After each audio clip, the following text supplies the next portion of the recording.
editor of the West Mind podcast, it's recommended to listen to the West Mind podcast at 2x speed for the enjoyment of your listening experience. Hello, it's me, Clinton, and this is the Where's My Mind podcast. The interlude tells you to listen to the podcast at 2x speed, and today's episode is all about slowing down. In a way, it's hypocritical because I'm telling you to take a breather, like not compare yourself to other people in today's episode. And at the same time, I am encouraging you to listen to the episode with 2x speed. While I was preparing for this episode, I was thinking of whenever I'm typing, because I know a lot of people who type really fast. In my head, I have to be as fast as them, but I'm not as fast as them. When I'm trying to be as fast as them, I make a lot more mistakes than if I had done it at my own pace. And that's why this episode is called Slow Down, because I feel slowing down doesn't mean you should go below your own pace. Slowing down means you should move at your own pace, not looking at someone else's pace and comparing it to your pace. While I was working on this episode, I thought of comparison a lot because I think comparison is what drives us to overdo it. The need to get to where you want to be as fast as possible has been everybody, like not everybody, but like most people's goal. People want to get to their goal as fast as possible. For example, weight loss or success in finance. You want to get £1 million or $1 million as fast as possible. You want to be at your goal weight as fast as possible. You want to like pass all your exams as fast as possible. You want to have kids as fast as possible. You want to get married as fast as possible. You want to be in a relationship as fast as possible. And I think we should slow down. I think we should consider slowing every single thing down. I think we should look at everything we have so far and remember that once we wanted what we have now. I'm going to give two examples from my own life. Like the mic I'm holding right now.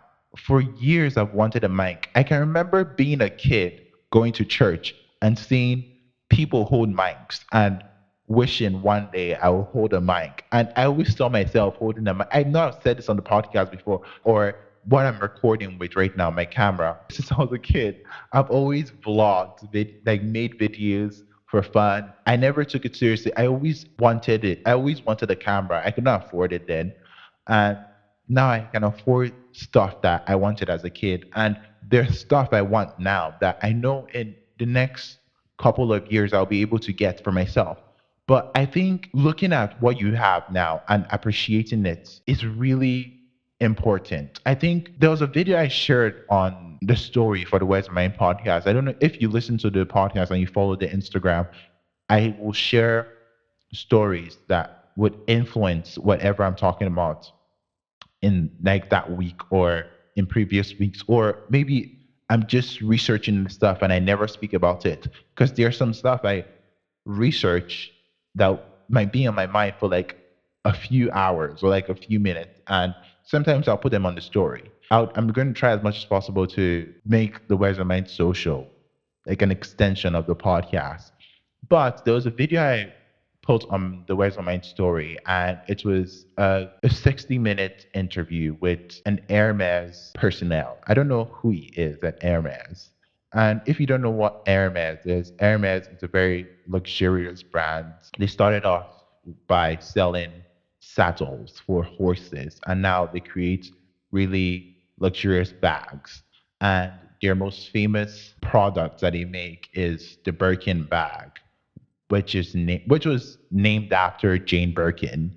And a lot of male and female revere that bag. They think of the bag as the best symbol of wealth. And with Hermes having that stamp now and the association with wealth, that if you own this product of theirs, that means you're wealthy.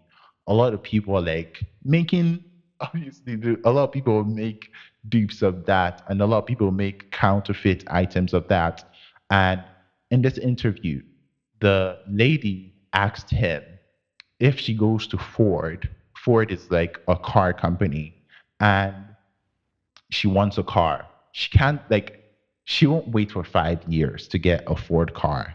and that will make Ford go bankrupt, obviously, because order a car and wait 5 years for that car. And he said he doesn't want to industrialize craft because every single person at Hermes is, or every single atelier. So if you don't know who ateliers are, ateliers are the people behind the scenes who make the garments for clothes. I'm pretty sure that's correct. I don't know. Let me check. Ateliers are craft shops. So it's like a workshop or a craft studio where stuff, like where garments or clothes are made. I always thought ateliers were the tailors, but they're not. So these are like craftsmen or women who create this item or the Birkin bag, for example. And when the Birkin bag is not to the standard of Hermes, they don't sell that bag. And that's what he basically said in the 90-minute episode. I will also repost it again. I think I'm going to put it on my highlights for the Where's My podcast. I'm going to create a highlights for topics I'm discussing or what I'm thinking of. It's going to be on the highlight there. And when I saw that, because I have been grappling with slowing down the last 2 weeks, I saw that video and I felt peace at that moment when I saw it doesn't go out until it's at the standard. And it doesn't have to go out as fast as possible. And I was thinking of the podcast. I was like, oh, should I like reduce the day, like the weeks I release the podcast and do it every once a month? And I was like, no, I'm not obviously going to do that. So that's Amra's craft, and this is my own craft. And I'm going to do it weekly and like improve it weekly. But a scene that really made me think of like slowing the pace of every single thing I'm doing because sometimes I like work on 3 or 4 stuff at a time and taking it a step at a time really helps. I think I know.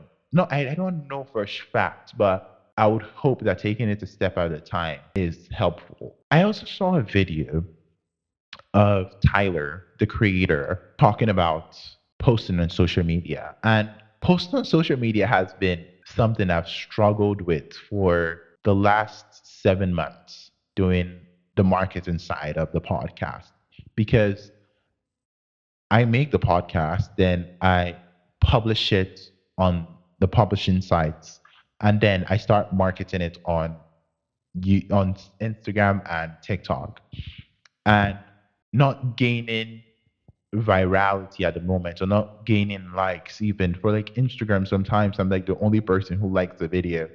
It hurts at the moment. Tyler the creator said even if it doesn't get likes or it doesn't get views, everything you're doing is a resume of everything you've done so far. And when he said that, I thought of everything I'm doing right now as a resume for potential listeners to go back to. That's kind of cool. And he said you never know who listens. I don't want to like I will tell you the story, but I don't want to I'm not making fun of this person. I never want to seem like I'm better than anybody. But I know this person and this person is in my class and this person talks a lot and this person is like so quick with everything they do. This person does the work really fast and this person like talks really fast and this person's response are like really quick. And this is not me, but this is another person. I'm just gonna give them names. So Jack is really quick. Jack is like really witty. Jack like come like gives really quick comebacks. And Sally's like really slow. Sally doesn't like give witty comebacks. Sally's like really serious. And whenever Professor John asks a question or is in a seminar with every single person and he's asking question back and forth. Jack like replies. And whenever Jack replies, he replies really quickly and really fast. And in my head, and every single time I think of fast, I equate fast to right. I always equate fast to better because The faster you get there, the better you are at it.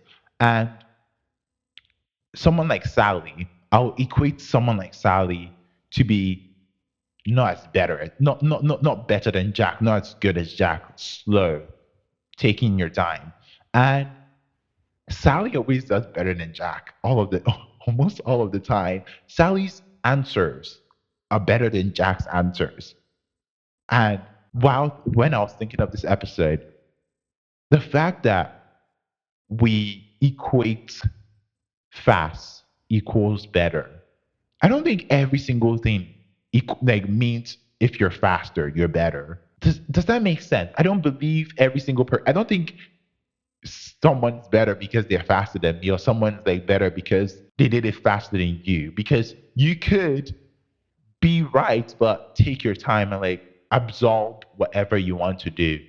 Do it slowly. I think. I'm not saying you should do it slowly. I'm saying you should do it at your own pace, not at the pace you compare yourself to other people's. On my notes here, this is like a very substantial question.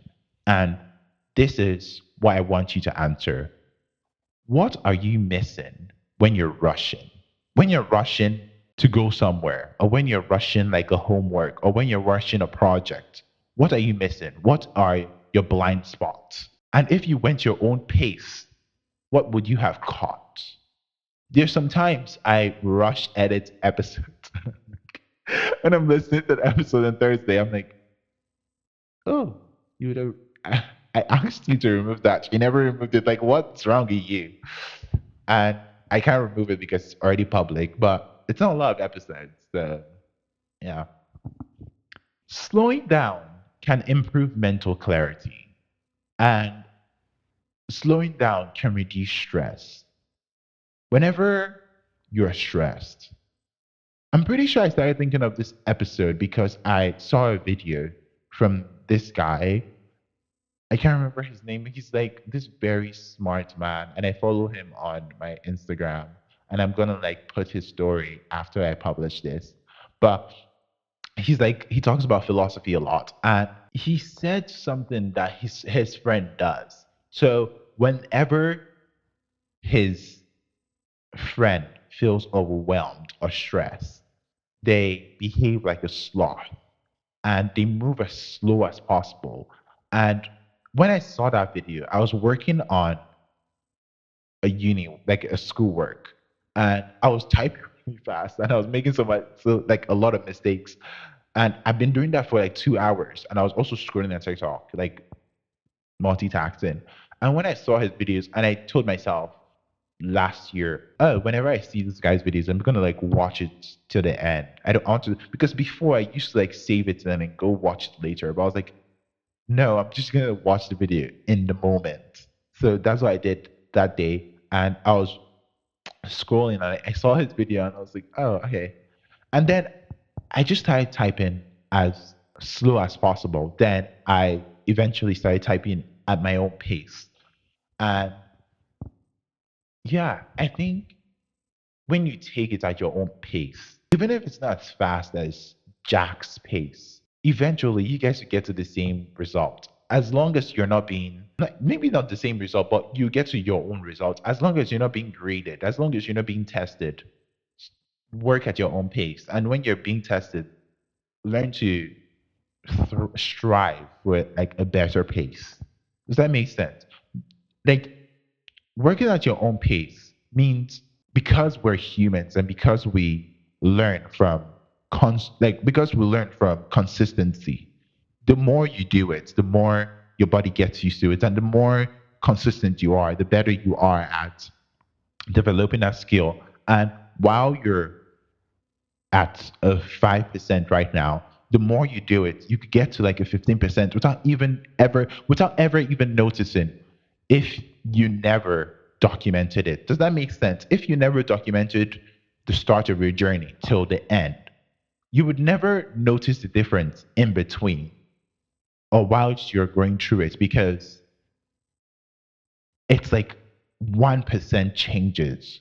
Or if it's for like weight loss, it's 0.1 kg every single time you're losing the weight, and eventually You'll be at your goal weight not knowing because of consistency. Obviously with weight loss, you check weekly, monthly, however you do it.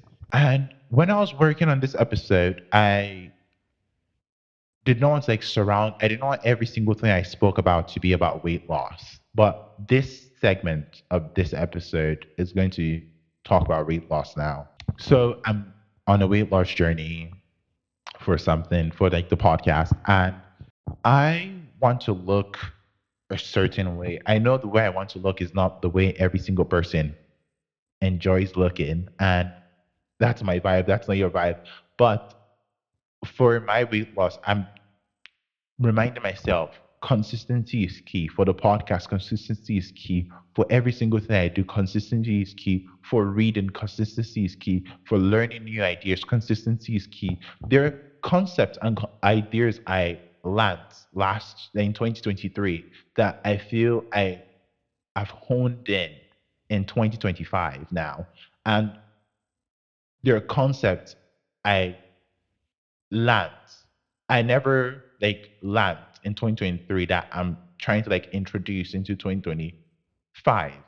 Does that make sense? I feel the more you do it, the better you are at it. The first time you are introduced to the topic or the concept or the idea, you might not really understand it, but the more you reach out and the more you try to learn from that, the better you get at everything, I think. Well, the better you get, not at everything, but the better you get at that specific thing. Does that make sense? I listen to a podcast right now. It's called Emergency Intercom. And when I started listening to the podcast, I did not get any of their humor or any of the references they made because I've never listened. And listening to their podcast now, I can get like the humor. Like I've been listening to the podcast for 4 months now, and I can get like the humor, the background, like stories. I've watched like old episodes, so I get what they might be referencing. And yeah, I think consistently listening or consistently learning or consistently doing one thing will yield results. Because if you leave your hair for 3 months, your hair will consistently grow. And if you leave your a plant and water it every day, it will grow. So that's what I'm saying. I'm just saying take it at your own pace and you will consistently grow, consistently learn about whatever. And life is not a race. That's all I want to say. I want to start doing something. I want to start telling you the books I read for the week. So you know, and maybe you might read a book if you really care. So the book I read this week is called We Play Games by Sarah Denzel. And the Denzel is Denzil. And yeah, don't compare yourself to people. You're perfect. Take it at your own pace. Take it at your own time. That's all I have to say. And I might revisit this in a couple years from now. But yeah, truly, that's all that has been on my mind. I'll speak to you next week. Bye.